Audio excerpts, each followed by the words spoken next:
Men vi har visshet I vårt sinn. Landet skal bli fritt igjen. Tonight, the BBC presents the first in a series of talks called Right and Wrong, a clue to the meaning of the universe by C.S. Lewis. This talk is titled Common Decency. And now, Mr. Lewis. Good evening. Everyone has heard people quarrelling. Sometimes it sounds funny and sometimes it sounds merely unpleasant. But however it sounds, I believe we can learn something very important from listening to the kinds of things they say. They say things like this: "How'd you like it if anyone did the same to you?" "That's my seat. I was there first." "Leave him alone. He isn't doing you any harm." "Why should you shove in first?" "Give me a bit of your orange. I gave you a bit of mine." "Come on. You promised." People say things like that every day. Educated people as well as uneducated. And children as well as grown-ups. Now what interests me about all these remarks is that the man who makes them is not merely saying that the other man's behaviour doesn't happen to please him. He's appealing to some kind of standard of behaviour which he expects the other man to know about. And the other man very seldom replies, "To hell with your standard." Nearly always he tries to make out that what he's been doing doesn't really go against the standard, or that if it does, there is some special excuse. He pretends there is some special reason in this particular case why the person who took the seat first shouldn't keep it, or that things were quite different when he was given the bit of orange, or that something has turned up which lets him off keeping his promise. It looks, in fact, very much as if both parties had in mind some kind of law, or rule of fair play, or decent behaviour, or morality, or whatever you like to call it, about which they really agreed. And they have. If they hadn't, they might of course fight like animals, but they couldn't quarrel in the human sense of the word. Quarrelling means trying to show that the other man is in the wrong, and there would be no sense in trying to do that unless you and he had some sort of agreement as to what right and wrong are, just as there'd be no sense in saying that a footballer had committed a foul unless there is some agreement about the rules of football. Now this law or rule about right and wrong used to be called the law of nature. Nowadays, when we talk of the laws of nature, we usually mean things like gravitation, or heredity, or the laws of chemistry. But when the older thinkers called the law of right and wrong the law of nature, they really meant the law of human nature. The idea was that just as falling stones are governed by the law of gravitation and chemicals by chemical laws, so the creature called man also had his law, with this great difference, that the stone couldn't choose whether it obeyed the law of gravitation or not, but a man could choose either to obey the law of human nature or to disobey it. They called it law of nature because they thought that everyone knew it by nature, and didn't need to be taught it. They didn't mean, of course, that you mightn't find an odd individual here and there who didn't know it, just as you find a few people who are colour-blind or have no ear for a tune. But taking the race as a whole, they thought that the human idea of decent behaviour was obvious to everyone. And I believe they were right. If they were not, then all the things we say about the war are nonsense. What is the sense in saying the enemy is in the wrong, unless right is a real thing, which the Germans at bottom know as well as we do, and ought to practice? If they have no notion of what we mean by right, then though we might still have to fight them, we could no more blame them for that than for the colour of their hair. I know that some people say the idea of a law of nature or decent behaviour known to all men is unsound because different civilizations and different ages have had quite different moralities. But this is not true. They have only had slightly different moralities. Just think what a quite different morality would mean. Think of a country where people were admired for running away in battle, or where a man felt proud of double-crossing all the people who had been kindest to him. You might just as well try to imagine a country where 2 and 2 made 5. Men have differed as regards what people you ought to be unselfish to, whether it was only your own family or your fellow countrymen, or everyone. But they have always agreed that you ought not to put yourself first. Selfishness has never been admired. Men have differed as to whether you should have 1 wife or 4, but they have always agreed that you must not simply have any woman you liked. But the most remarkable thing is this. Whenever you find a man who says he does not believe in a real right and wrong, you will find the same man going back on this a moment later. He may break his promise to you, but if you try breaking one to him, he will be complaining it's not fair before you can say Jack Robinson. A nation may say treaties don't matter, but then next minute they spoil their case by saying that the particular treaty they want to break was an unfair one. But if treaties don't matter, and if there is no such thing as right and wrong, in other words, if there is no law of nature, what is the difference between a fair treaty and an unfair one? Have they not let the cat out of the bag and shown that whatever they say, they really know the law of nature, just like anyone else? It seems, then, we are forced to believe in a real right and wrong. People may be sometimes mistaken about them, just as people sometimes get their sums wrong, but they are not a matter of mere taste and opinion any more than the multiplication table. Now, if we're agreed about that, I go on to my next point, which is this. None of us are really keeping the law of nature. If there are any exceptions among you, I apologize to them. They had much better switch to some other station, for nothing I am going to say concerns them. And now, turning to the ordinary human beings who are left, I hope you won't misunderstand what I'm going to say. I'm not preaching, and heaven knows I don't pretend to be better than anyone else. I'm only trying to call attention to a fact. The fact that this year, or this month, or more likely this very day, we have failed to practice ourselves the kind of behavior we expect from other people. There may be all sorts of excuses for us. That time you were so unfair to the children was when you were very tired. That slightly shady business about the money, the one you've almost forgotten, came when you were very hard up. And what you promised to do for old so-and-so and have never done, well, you never would have promised if you had known how frightfully busy you were going to be. And as for your behaviour to your wife, or husband, or sister, or brother, if I knew how irritating they could be, I wouldn't wonder at it. And who the dickens am I anyway? I'm just the same. That is to say, I don't succeed in keeping the law of nature very well, and the moment anyone tells me I'm not keeping it, there starts up in my mind a string of excuses as long as your arm. The question at the moment isn't whether they are good excuses. The point is that they are one more proof of how deeply, whether we like it or not, we believe in the law of nature. If we don't believe in decent behaviour, why should we be so anxious to make excuses for not having behaved decently? The truth is, we believe in decency so much, we feel the rule or law pressing on us so, that we cannot bear to face the fact that we're breaking it, and consequently we try to shift the responsibility. For you notice that it is only for our bad behaviour that we find all these explanations. It is only our bad temper that we put down to being tired, or worried, or hungry. We put our good temper down to ourselves. These, then, are the first 2 points I wanted to make tonight.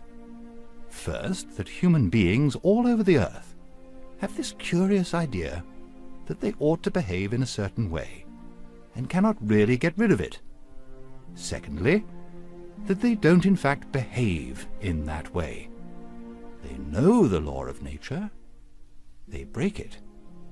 These two facts are the foundation of all clear thinking about ourselves and the universe we live in.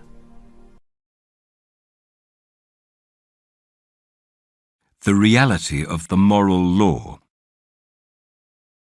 I now go back to what I said at the end of the first talk, that there were two odd things about the human race. First, that they were haunted by the idea of a sort of behaviour they ought to practice, what you might call fair play, or decency, or morality, or the law of nature. Second, that they did not, in fact, do so. Now, some of you may wonder why I call this odd. It may seem to you the most natural thing in the world. In particular, you may have thought I was rather hard on the human race. After all, you may say, what I call breaking the law of right and wrong, or of nature, only means that people are not perfect. And why on earth should I expect them to be? That would be a good answer if what I was trying to do was to fix the exact amount of blame which is due to us for not behaving as we expect others to behave. But that is not my job at all. I am not concerned at present with blame. I'm trying to find out truth. And from that point of view, the very idea of something being imperfect, of its not being what it ought to be, has certain consequences. If you take a thing like a stone or a tree, it is what it is, and there seems no sense in saying it ought to have been otherwise. Of course, you may say a stone is the wrong shape if you want to use it for a rockery, or that a tree is a bad tree because it does not give you as much shade as you expected. But all you mean is that the stone or tree does not happen to be convenient for some purpose of your own. You are not, except as a joke, blaming them for that. You really know that given the weather and the soil, the tree could not have been any different. What we, from our point of view, call a bad tree is obeying the laws of its nature just as much as a good one. Now, have you noticed what follows? It follows that what we usually call the laws of nature, the way weather works on a tree, for example, may not really be laws in the strict sense, but only in a manner of speaking. When you say that falling stones always obey the law of gravitation, is not this much the same as saying that the law only means what stones always do? You do not really think that when a stone is let go, it suddenly remembers that it is under orders to fall to the ground. You only mean that, in fact, it does fall. In other words, you cannot be sure that there is anything over and above the facts themselves, any law about what ought to happen, as distinct from what does happen. The laws of nature, as applied to stones or trees, may only mean what nature, in fact, does. But if you turn to the law of human nature, the law of decent behaviour, it is a different matter. That law certainly does not mean what human beings, in fact, do. For, as I said before, many of them do not obey this law at all, and none of them obey it completely. The law of gravity tells you what stones do if you drop them, but the law of human nature tells you what human beings ought to do and do not. In other words, when you are dealing with humans, something else comes in above and beyond the actual facts. You have the facts, how men do behave, and you also have something else, how they ought to behave. In the rest of the universe, there need not be anything but the facts. Electrons and molecules behave in a certain way, and certain results follow, and that may be the whole story. As a footnote, I do not think it is the whole story, as you will see later. I mean that as far as the argument has gone up to date, it may be. But men behave in a certain way, and that is not the whole story, for all the time you know that they ought to behave differently. Now this is really so peculiar that one is tempted to try to explain it away. For instance, we might try to make out that when you say a man ought not to act as he does, you only mean the same as when you say that a stone is the wrong shape, namely that what he is doing happens to be inconvenient to you. But that is simply untrue. a man occupying the corner seat in the train because he got there first, and a man who slipped into it while my back was turned and removed my bag, are both equally inconvenient, but I blame the second man, and do not blame the first. I am not angry, except perhaps for a moment before I come to my senses, with a man who trips me up by accident. I am angry with a man who tries to trip me up, even if he does not succeed. Yet the first has hurt me, and the second has not. Sometimes the behaviour which I call bad is not inconvenient to me at all, but the very opposite. In war, each side may find a traitor on the other side very useful, but though they use him and pay him, they regard him as human vermin.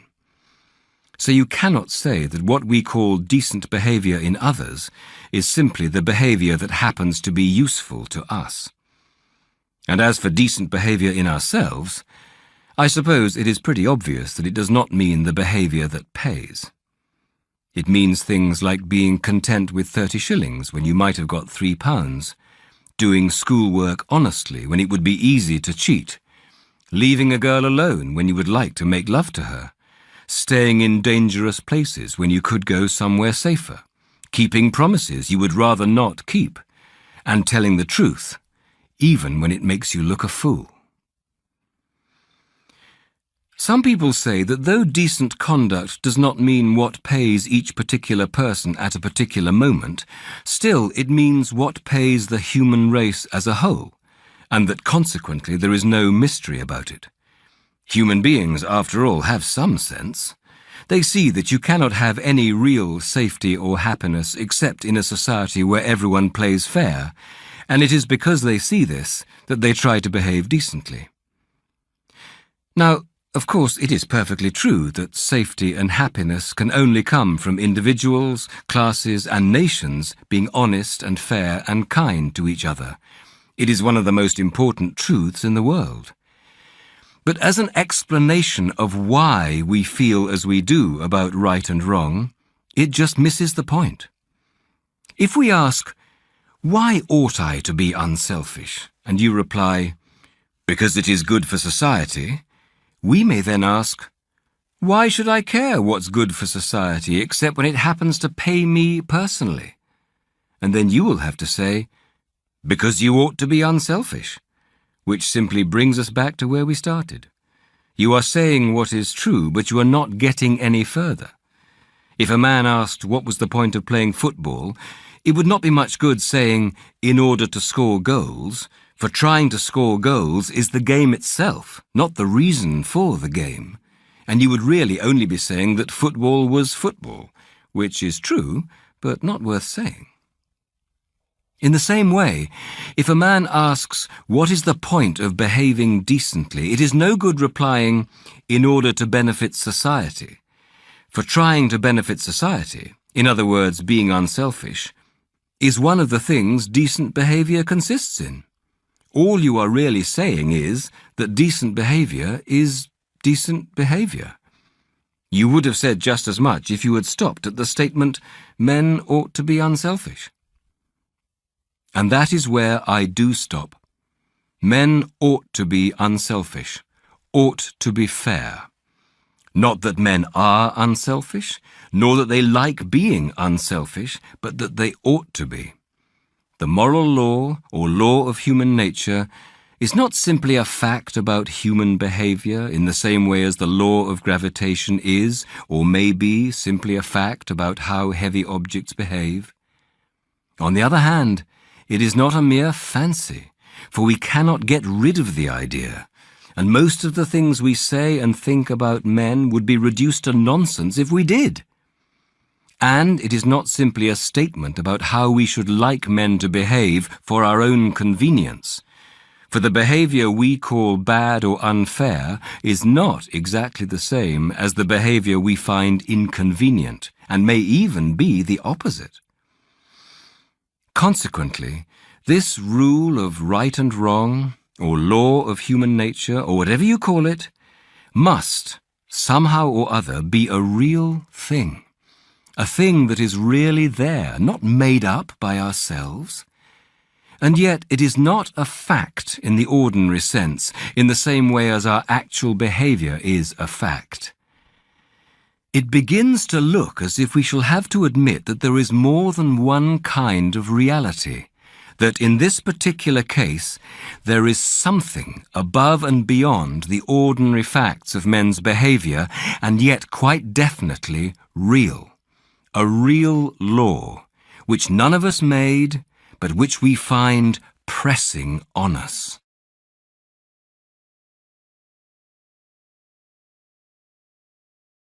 What lies behind the moral law? Let us sum up what we have reached so far. In the case of stones and trees and things of that sort, what we call the laws of nature may not be anything except a way of speaking. When you say that nature is governed by certain laws, this may only mean that nature does, in fact, behave in a certain way.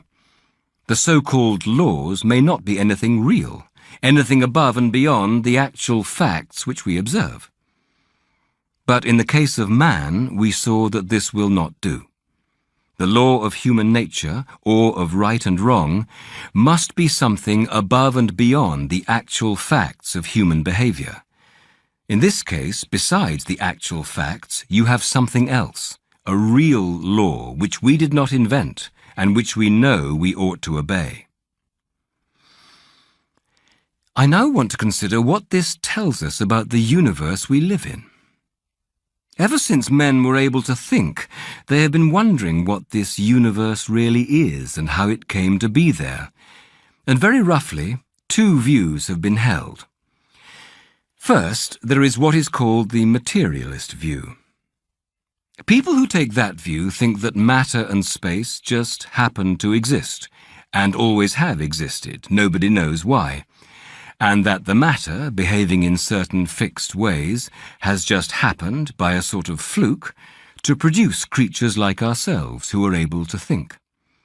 By one chance in 1,000, something hit our sun and made it produce the planets, and by another 1,000th chance, the chemicals necessary for life and the right temperature occurred on one of these planets, and so some of the matter on this earth came alive. And then, by a very long series of chances, the living creatures developed into things like us. The other view is the religious view.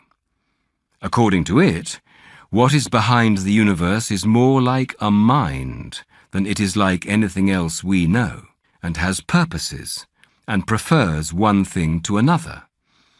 And on this view it made the universe. Please do not think that one of these views was held a long time ago and that the other has gradually taken its place. Wherever there have been thinking men, both views turn up. And note this, too. You cannot find out which view is the right one by science in the ordinary sense. Science works by experiments. It watches how things behave. Every scientific statement in the long run, however complicated it looks, really means something like, I pointed the telescope to such and such a part of the sky at 2:20 a.m. on January the 15th and saw so-and-so. Or, I put some of this stuff in a pot and heated it to such and such a temperature and it did so-and-so. Do not think I'm saying anything against science. I'm only saying what its job is. And the more scientific a man is, the more, I believe, he would agree with me that this is the job of science. And a very useful and necessary job it is too. But why anything comes to be there at all, and whether there is anything behind the things science observes, something of a different kind, this is not a scientific question. If there is something behind, then either it will have to remain altogether unknown to men, or else make itself known in some different way. The statement that there is any such thing and the statement that there is no such thing are neither of them statements that science can make. And real scientists do not usually make them. It is usually the journalists and popular novelists who have picked up a few odds and ends of half-baked science from textbooks who go in for them. Supposing science ever became complete, so that it knew every single thing in the whole universe, is it not plain that the questions, why is there a universe? Why does it go on as it does? Has it any meaning? Would remain just as they were. Now the position would be quite hopeless but for this. There is one thing, and only one, in the whole universe which we know more about than we could learn from external observation. That one thing is man. We do not merely observe men, we are men. In this case, we have, so to speak, inside information. We are in the know.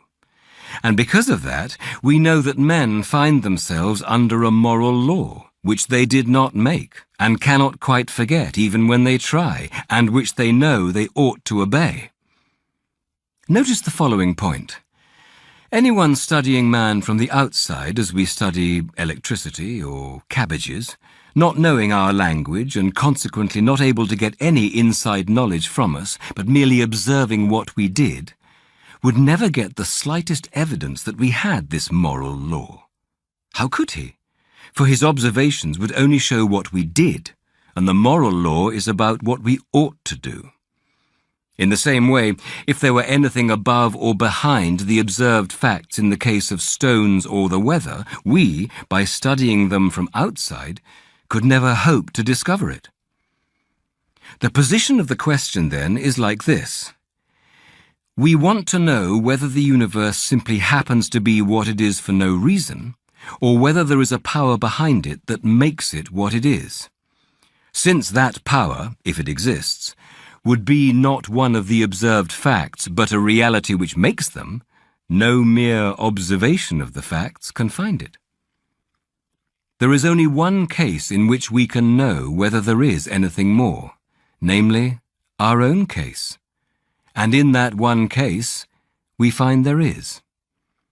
Or put it the other way round. If there was a controlling power outside the universe, it could not show itself to us as one of the facts inside the universe, no more than the architect of a house could actually be a wall or staircase or fireplace in that house. The only way in which we could expect it to show itself would be inside ourselves as an influence or a command, trying to get us to behave in a certain way. And that is just what we do find inside ourselves.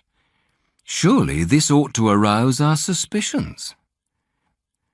In the only case where you can expect to get an answer, the answer turns out to be yes. And in the other cases where you do not get an answer, you see why you do not.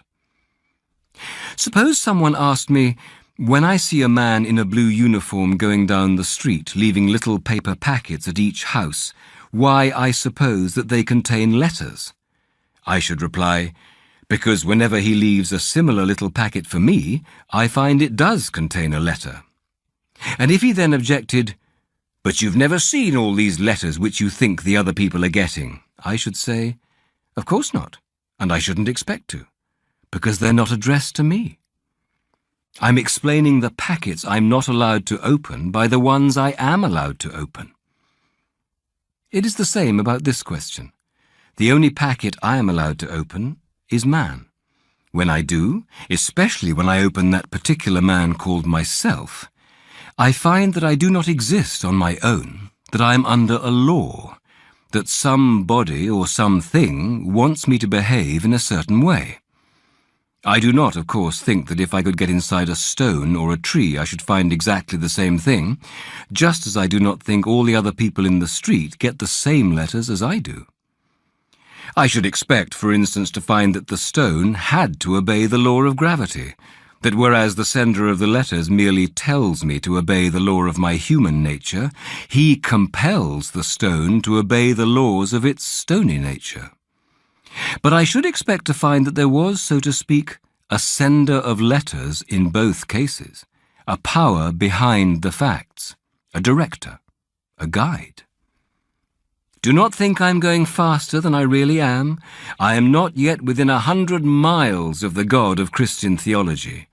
All I have got to is a something which is directing the universe, and which appears in me as a law urging me to do right and making me feel responsible and uncomfortable when I do wrong. I think we have to assume it is more like a mind than it is like anything else we know, because after all, the only other thing we know is matter, and you can hardly imagine a bit of matter giving instructions. Note, in order to keep this section short enough when it was given on the air, I mentioned only the materialist view and the religious view. But to be complete, I ought to mention the in-between view called life force philosophy, or creative evolution, or emergent evolution. The wittiest expositions of it come in the works of Bernard Shaw, but the most profound ones in those of Bergson.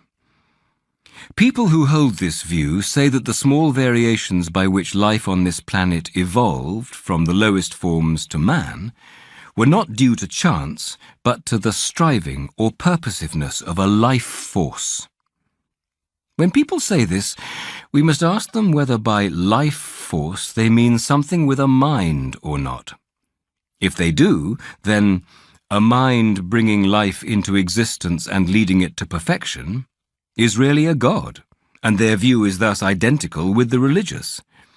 If they do not, then what is the sense in saying that something without a mind strives or has purposes? This seems to me fatal to their view. One reason why many people find creative evolution so attractive is that it gives one much of the emotional comfort of believing in God and none of the less pleasant consequences. When you're feeling fit and the sun is shining and you do not want to believe that the whole universe is a mere mechanical dance of atoms, it is nice to be able to think of this great mysterious force rolling on through the centuries and carrying you on its crest. If, on the other hand, you want to do something rather shabby, the life force, being only a blind force with no morals and no mind, will never interfere with you like that troublesome God we learned about when we were children. The life force is a sort of tame God. You can switch it on when you want, but it will not bother you. All the thrills of religion and none of the cost. Is the life force the greatest achievement of wishful thinking the world has yet seen? We all want progress. But progress means getting nearer to the place where you want to be. And if you have taken a wrong turning, then to go forward does not get you any nearer. If you are on the wrong road, progress means doing an about turn and walking back to the right road. And in that case, the man who turns back soonest is the most progressive man. We have all seen this when doing arithmetic. When I have started a sum the wrong way, the sooner I admit this and go back and start over again, the faster I shall get on. There is nothing progressive about being pig-headed and refusing to admit a mistake. And I think if you look at the present state of the world, it is pretty plain that humanity has been making some big mistake. We are on the wrong road. And if that is so, we must go back. Going back is the quickest way on.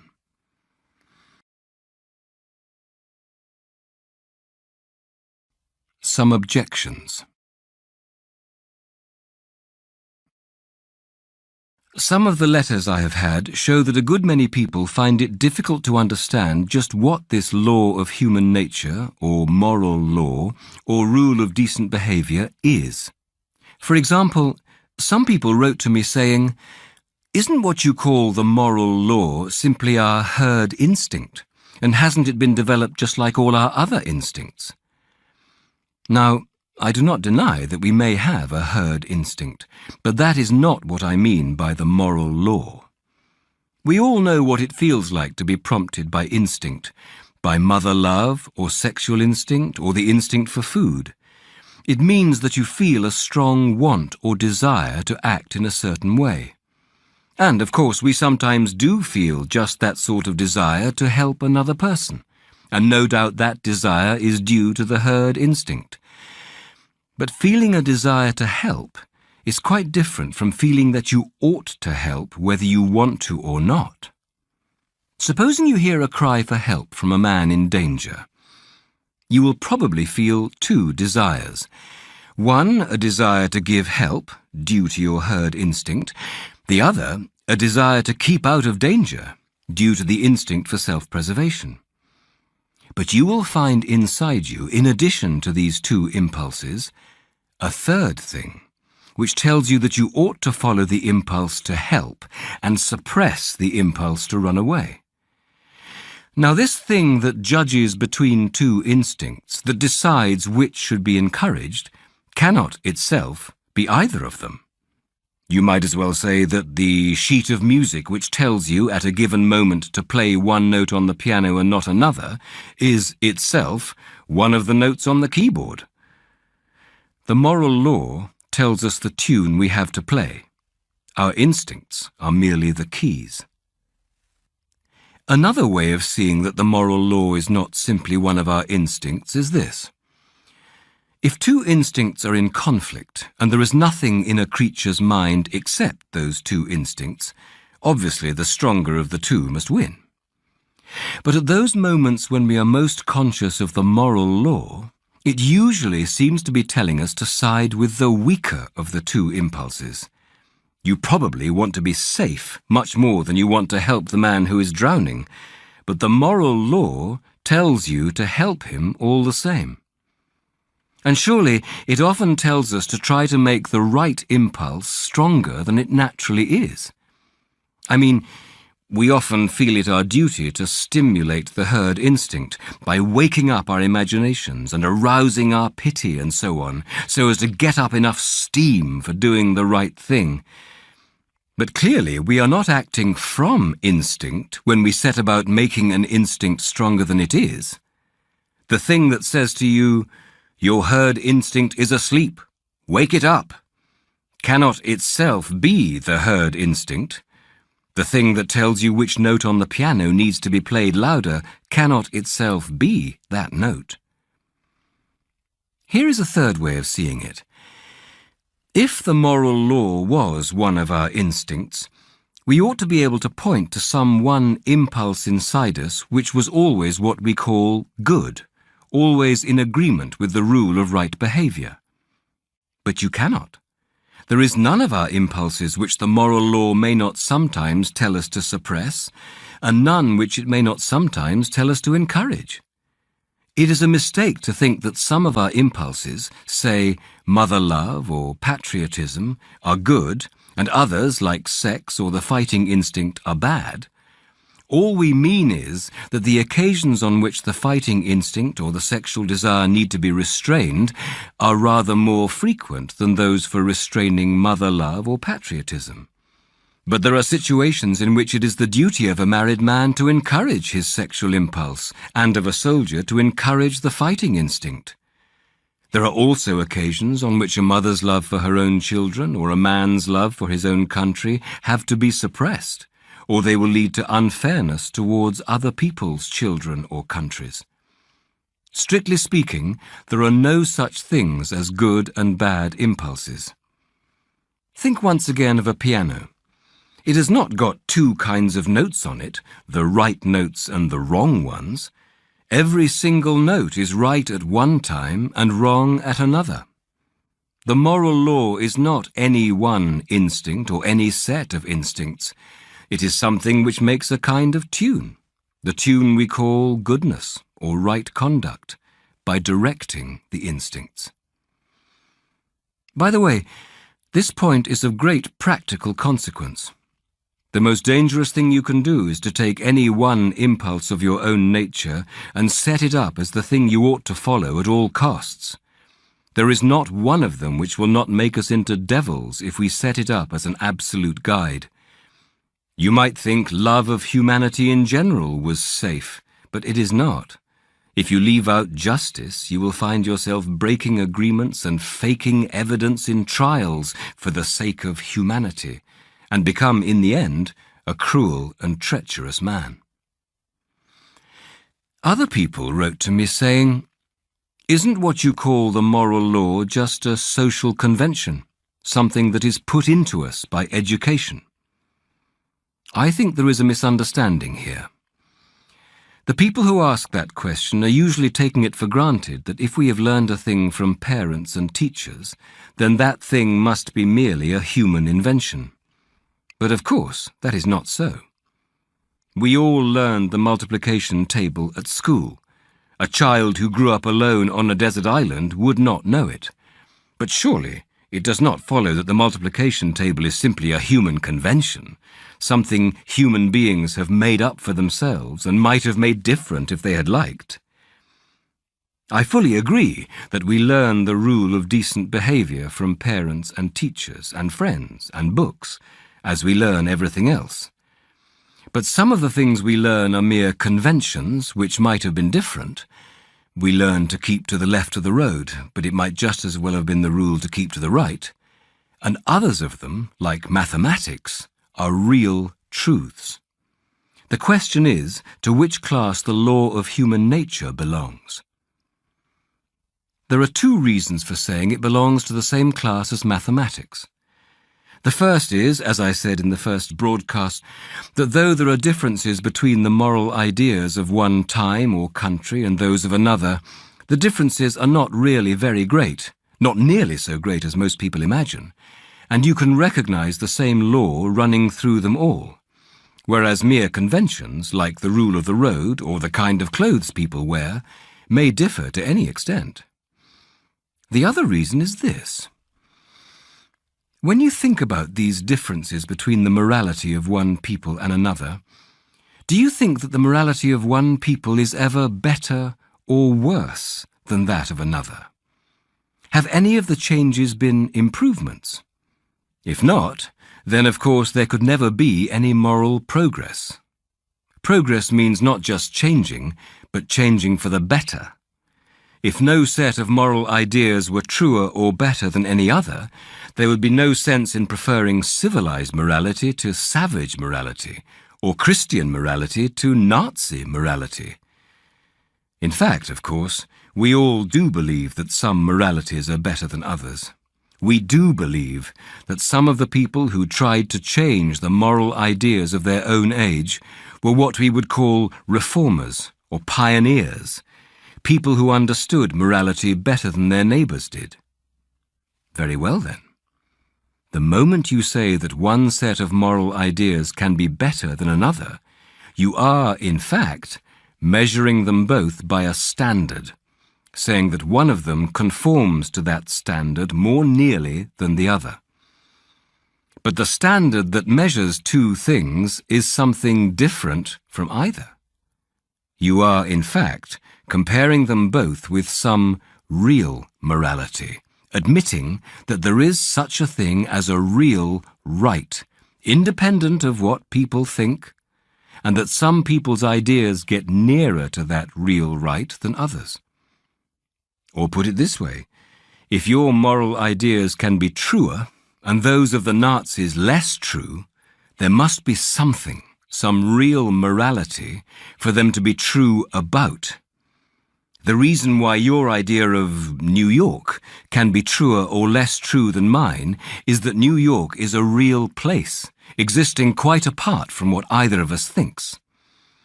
If, when each of us said New York, each meant merely the town I am imagining in my own head, how could one of us have truer ideas than the other? There would be no question of truth or falsehood at all. In the same way, if the rule of decent behaviour meant simply whatever each nation happens to approve, there would be no sense in saying that any one nation had ever been more correct in its approval than any other.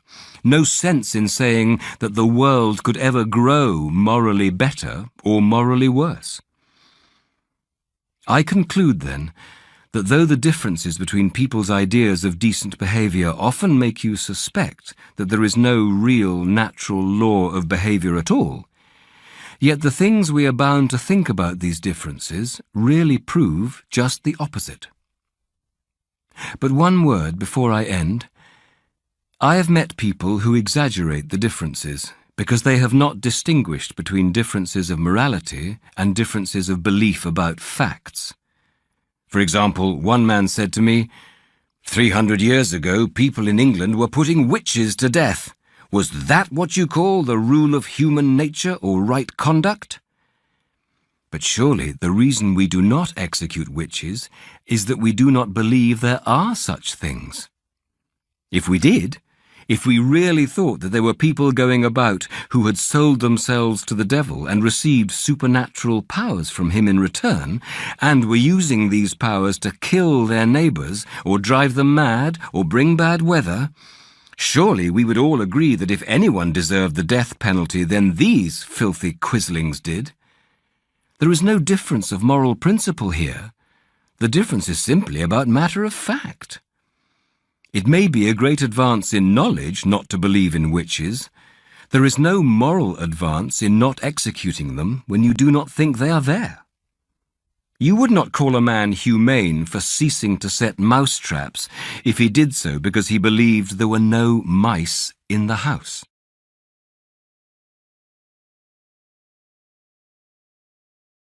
The three parts of morality. There is a story about a schoolboy who was asked what he thought God was like. He replied that, as far as he could make out, God was the sort of person who is always snooping round to see if anyone is enjoying himself and then trying to stop it. And I'm afraid that is the sort of idea that the word morality raises in a good many people's minds, something that interferes, something that stops you having a good time. In reality, moral rules are directions for running the human machine. Every moral rule is there to prevent a breakdown or a strain or a friction in the running of that machine. That is why these rules at first seem to be constantly interfering with our natural inclinations. When you're being taught how to use any machine, the instructor keeps on saying, "No, don't do it like that." Because, of course, there are all sorts of things that look all right and seem to you the natural way of treating the machine, but do not really work. Now, let us go a step further. There are two ways in which the human machine goes wrong. One is when human individuals drift apart from one another, or else collide with one another and do one another damage by cheating or bullying. The other is when things go wrong inside the individual, when the different parts of him, his different faculties and desires and so on, either drift apart or interfere with one another. You can get the idea plain if you think of us as a fleet of ships sailing in formation. The voyage will be a success only in the first place if the ships do not collide and get in one another's way, and secondly, if each ship is seaworthy and has her engines in good order. As a matter of fact, you cannot have either of these two things without the other. If the ships keep on having collisions, they will not remain seaworthy very long. On the other hand, if their steering gears are out of order, they will not be able to avoid collisions. Or, if you like, think of humanity as a band playing a tune. To get a good result, you need two things. Each player's individual instrument must be in tune, and also each must come in at the right moment so as to combine with all the others. But there is one thing we have not yet taken into account. We have not asked where the fleet is trying to get to, or what piece of music the band is trying to play. The instruments might be all in tune and might all come in at the right moment, but even so, the performance would not be a success if they had been engaged to provide dance music and actually played nothing but dead marches. And however well the fleet sailed, its voyage would be a failure if it were meant to reach New York and actually arrived at Calcutta. Morality, then, seems to be concerned with three things. Firstly, with fair play and harmony between individuals. Secondly, with what might be called tidying up or harmonizing the things inside each individual. And thirdly, with the general purpose of human life as a whole, what man was made for, what course the whole fleet ought to be on, what tune the conductor of the band wants it to play. You may have noticed that modern people are nearly always thinking about the first thing and forgetting the other two. When people say in the newspapers that we are striving for Christian moral standards, they usually mean that we are striving for kindness and fair play between nations and classes and individuals. That is, they are thinking only of the first thing.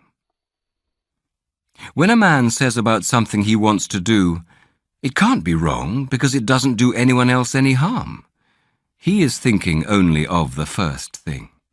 He is thinking it does not matter what his ship is like inside, provided that he does not run into the next ship. And it is quite natural when we start thinking about morality to begin with the first thing, with social relations. For one thing, the results of bad morality in that sphere are so obvious and press on us every day. War and poverty and graft and lies and shoddy work. And also, as long as you stick to the first thing, there is very little disagreement about morality. Almost all people at all times have agreed, in theory, that human beings ought to be honest and kind and helpful to one another. But though it is natural to begin with all that, if our thinking about morality stops there, we might just as well not have thought at all. Unless we go on to the second thing, the tidying up inside each human being, we are only deceiving ourselves. What is the good of telling the ships how to steer so as to avoid collisions if, in fact, they are such crazy old tubs that they cannot be steered at all? What is the good of drawing up on paper rules for social behaviour if we know that, in fact, our greed, cowardice, ill temper and self-conceit are going to prevent us from keeping them? I do not mean for a moment that we ought not to think, and think hard, about improvements in our social and economic system. What I do mean is that all thinking will be mere moonshine unless we realize that nothing but the courage and unselfishness of individuals is ever going to make any system work properly. It is easy enough to remove the particular kinds of graft or bullying that go on under the present system, but as long as men are twisters or bullies, they will find some new way of carrying on the old game under the new system. You cannot make men good by law, and without good men, you cannot have a good society. That is why we must go on to think of the second thing, of morality inside the individual. But I do not think we can stop there either. We are now getting to the point at which different beliefs about the universe lead to different behaviour. And it would seem, at first sight, very sensible to stop before we got there, and just carry on with those parts of morality that all sensible people agree about. But can we? Remember that religion involves a series of statements about facts, which must be either true or false. If they are true, one set of conclusions will follow about the right sailing of the human fleet. If they are false, quite a different set. For example, let us go back to the man who says that a thing cannot be wrong unless it hurts some other human being. He quite understands that he must not damage the other ships in the convoy, but he honestly thinks that what he does to his own ship is simply his own business. But does it not make a great difference whether his ship is his own property or not? Does it not make a great difference whether I am, so to speak, the landlord of my own mind and body, or only a tenant, responsible to the real landlord? If somebody else made me for his own purposes, then I shall have a lot of duties which I should not have if I simply belonged to myself. It seems, then, that if we are to think about morality, we must think of all three departments: relations between man and man, things inside each man, and relations between man and the power that made him. We can all cooperate in the first one. Disagreements begin with the second and become serious with the third.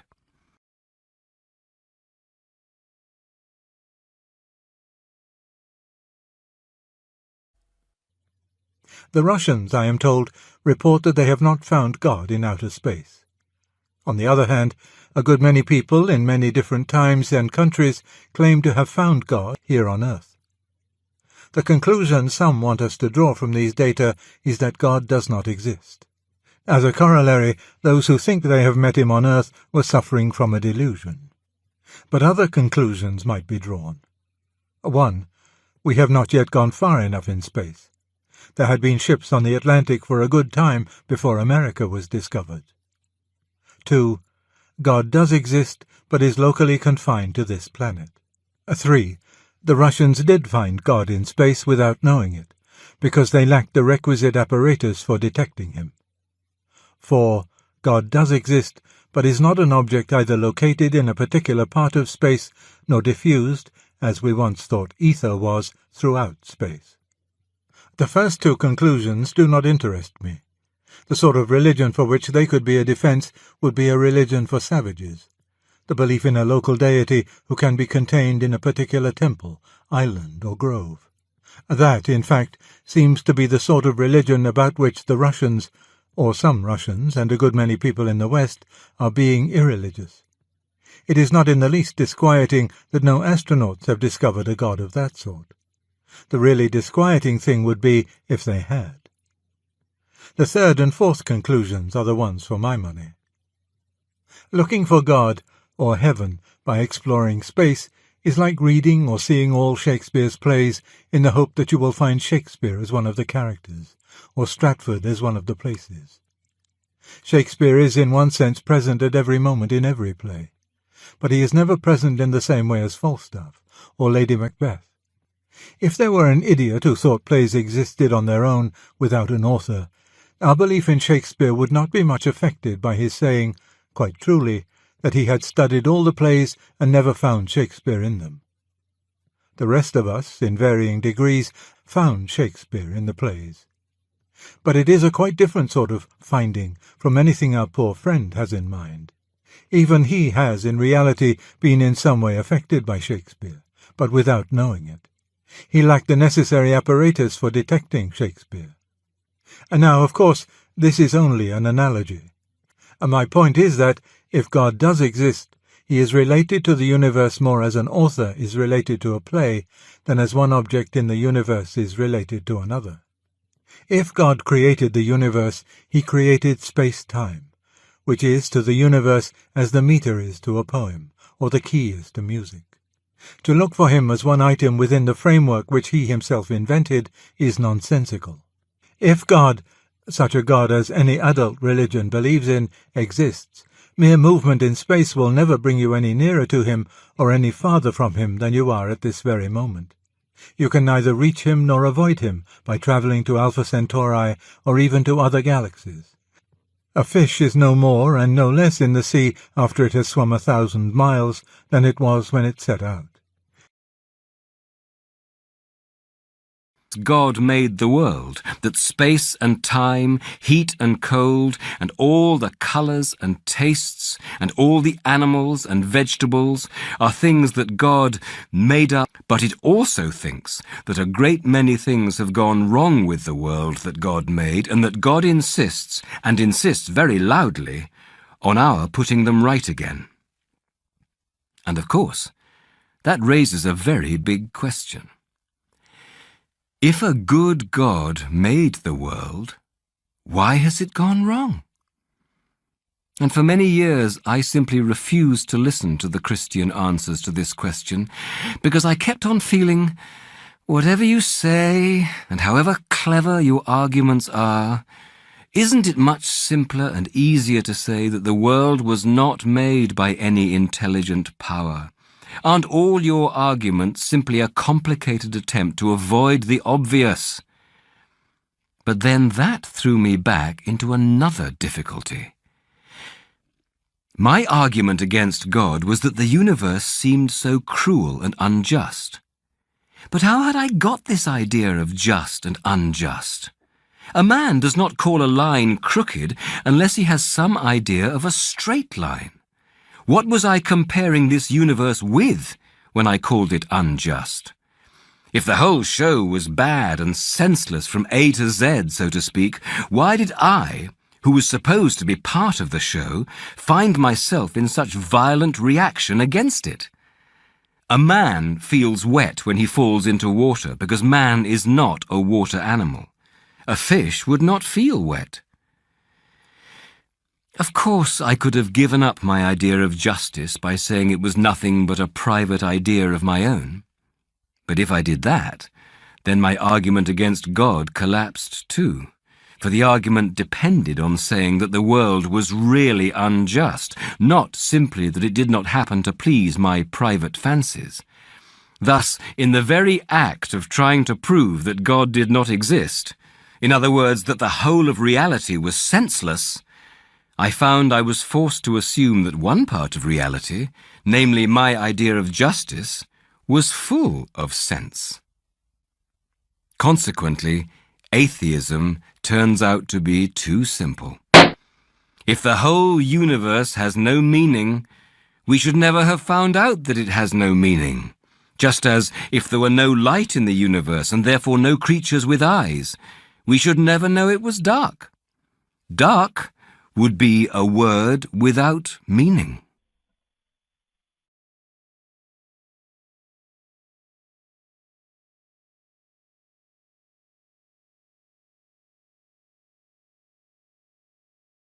The Poison of Subjectivism by C.S. Lewis. One cause of misery and vice is always present with us in the greed and pride of men. But at certain periods in history this is greatly increased by the temporary prevalence of some false philosophy. Correct thinking will not make good men of bad ones, but a purely theoretical error may remove ordinary checks to evil and deprive good intentions of their natural support. An error of this sort is abroad at present. I am not referring to the power philosophies of the totalitarian states, but to something that goes deeper and spreads wider, and which, indeed, has given these power philosophies their golden opportunity. I am referring to subjectivism. After studying his environment, man has begun to study himself. Up to that point, he had assumed his own reason, and through it seen all other things. Now his own reason has become the object. It is as if we took out our eyes to look at them. Thus studied, his own reason appears to him as the epiphenomenon which accompanies chemical or electrical events in a cortex which is itself the byproduct of a blind evolutionary process. His own logic, hitherto the king whom events in all possible worlds must obey, becomes merely subjective. There is no reason for supposing that it yields truth. As long as this dethronement refers only to the theoretical reason, it cannot be wholehearted. The scientist has to assume the validity of his own logic, in the stout old fashion of Plato or Spinoza, even in order to prove that it is merely subjective, and therefore he can only flirt with subjectivism. It is true that this flirtation sometimes goes pretty far. There are modern scientists, I am told, who have dropped the words truth and reality out of their vocabulary, and who hold that the end of their work is not to know what is there, but simply to get practical results. This is, no doubt, a bad symptom. But, in the main, subjectivism is such an uncomfortable yokefellow for research that the danger in this quarter is continually counteracted. But when we turn to practical reason, the ruinous effects are found operating in full force. By practical reason, I mean our judgment of good and evil. If you are surprised that I include this under the heading of reason at all, let me remind you that your surprise is itself one result of the subjectivism I am discussing. Until modern times, no thinker of the first rank ever doubted that our judgments of value were rational judgments, or that what they discovered was objective. It was taken for granted that in temptation passion was opposed, not to some sentiment, but to reason. Thus Plato thought, thus Aristotle, thus Hooker, Butler, and Dr. Johnson. The modern view is very different. It does not believe that value judgments are really judgments at all. They are sentiments, or complexes, or attitudes, produced in a community by the pressure of its environment and its tradition, and differing from one community to another. To say that a thing is good is merely to express our feeling about it, and our feeling about it is the feeling we have been socially conditioned to have. But if this is so, then we might have been conditioned to feel otherwise. Perhaps, thinks the reformer or the educational expert, it would be better if we were. Let us improve our morality. Out of this apparently innocent idea comes the disease that will certainly end our species, and, in my view, damn our souls, if it is not crushed. The fatal superstition that men can create values, that a community can choose its ideology as men choose their clothes. Everyone is indignant when he hears the Germans define justice as that which is to the interest of the Third Reich. But it is not always remembered that this indignation is perfectly groundless if we ourselves regard morality as a subjective sentiment to be altered at will. Unless there is some objective standard of good, overarching Germans, Japanese, and ourselves alike, whether any of us obey it or not, then of course the Germans are as competent to create their ideology as we are to create ours. If good and better are terms deriving their sole meaning from the ideology of each people, then of course ideologies themselves cannot be better or worse than one another. Unless the measuring rod is independent of the things measured, we can do no measuring. For the same reason, it is useless to compare the moral ideas of one age with those of another. Progress and decadence are alike meaningless words. All this is so obvious that it amounts to an identical proposition. But how little it is now understood can be gauged from the procedure of the moral reformer, who, after saying that good means what we are conditioned to like, goes on cheerfully to consider whether it might be better that we should be conditioned to like something else. What in heaven's name does he mean by better? He usually has at the back of his mind the notion that if he throws over traditional judgment or value, he will find something else, something more real or solid, on which to base a new scheme of values. He will say, for example, "We must abandon irrational taboos and base our values on the good of the community," as if the maxim, "Thou shalt promote the good of the community," were anything more than a polysyllabic variant of "do as you would be done by," which has itself no other basis than the old universal value judgment he claims to be rejecting. Or he will endeavour to base his values on biology, and tell us that we must act thus and thus for the preservation of our species. Apparently he does not anticipate the question, why should the species be preserved? He takes for granted that it should, because he is really relying on traditional judgments of values. If he were starting, as he pretends, with a clean slate, he could never reach this principle. Sometimes he tries to do so by falling back on instinct. We have an instinct to preserve our species, he may say. But have we? And if we have, who told us that we must obey our instincts? And why should we obey this instinct in the teeth of many others which conflict with the preservation of the species? The reformer knows that some instincts are to be obeyed more than others, only because he is judging instincts by a standard, and the standard is, once more, the traditional morality which he claims to be superseding. The instincts themselves obviously cannot furnish us with grounds for grading the instincts in a hierarchy. If you do not bring a knowledge of their comparative respectability to your study of them, you can never derive it from them. This whole attempt to jettison traditional values as something subjective and to substitute a new scheme of values for them is wrong. It is like trying to lift yourself by your own coat collar. Let us get two propositions written into our minds with indelible ink. 1. The human mind has no more power of inventing a new value than of planting a new sun in the sky or a new primary colour in the spectrum. 2. Every attempt to do so consists in arbitrarily selecting some one maxim of traditional morality, isolating it from the rest, and erecting it into an unum necessarium. The second proposition will bear a little illustration. Ordinary morality tells us to honour our parents and cherish our children. By taking the second precept alone, you construct a futuristic ethic in which the claims of posterity are the sole criterion. Ordinary morality tells us to keep promises and also to feed the hungry. By taking the second precept alone, you get a communist ethic in which production and distribution of the products to the people are the sole criteria. Ordinary morality tells us, ceteris paribus, to love our kindred and fellow citizens more than strangers. By isolating this precept, you can get either an aristocratic ethic with the claims of our class as sole criterion, or a racialist ethic where no claims but those of blood are acknowledged.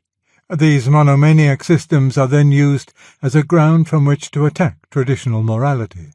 But absurdly, since it is from traditional morality alone that they derive such semblance of validity as they possess.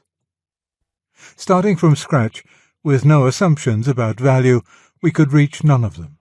If reverence for parents or promises is a mere subjective byproduct of physical nature, so is reverence for race or posterity. The trunk to whose root the reformer would lay the axe is the only support of the particular branch he wishes to retain. All ideas of new or scientific or modern moralities must therefore be dismissed as mere confusion of thought. We have only two alternatives. Either the maxim of traditional morality must be accepted as axioms of practical reason, which neither admit nor require argument to support them, or else there are no values at all, what we mistook for values being projections or irrational emotions. It is perfectly futile, after having dismissed traditional morality with the question, why should we obey it, then to attempt the reintroduction of value at some later stage in our philosophy. Any value we reintroduce can be countered in just the same way. Every argument used to support it will be an attempt to derive from premises in the indicative mood a conclusion in the imperative, and this is impossible. A philosophy which does not accept value as eternal and objective can lead us only to ruin. Nor is the matter of merely speculative importance. Many a popular planner on a democratic platform, many a mild-eyed scientist in a democratic laboratory means, in the last resort, just what the fascist means. He believes that good means whatever men are conditioned to approve. He believes that it is the function of him and his kind to condition men, to create consciences by eugenics, psychological manipulation of infants, state education, and mass propaganda.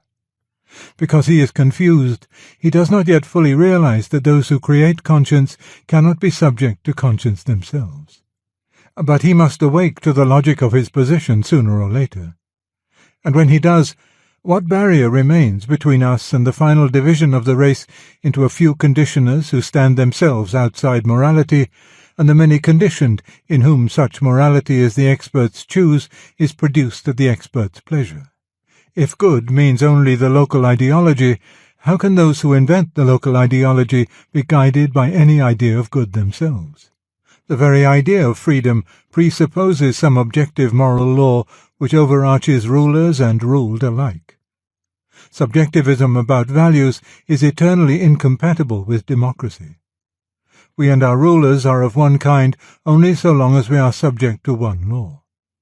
But if there is no law of nature, the ethos of any society is the creation of its rulers, educators, and conditioners, and every creator stands above and outside his own creation.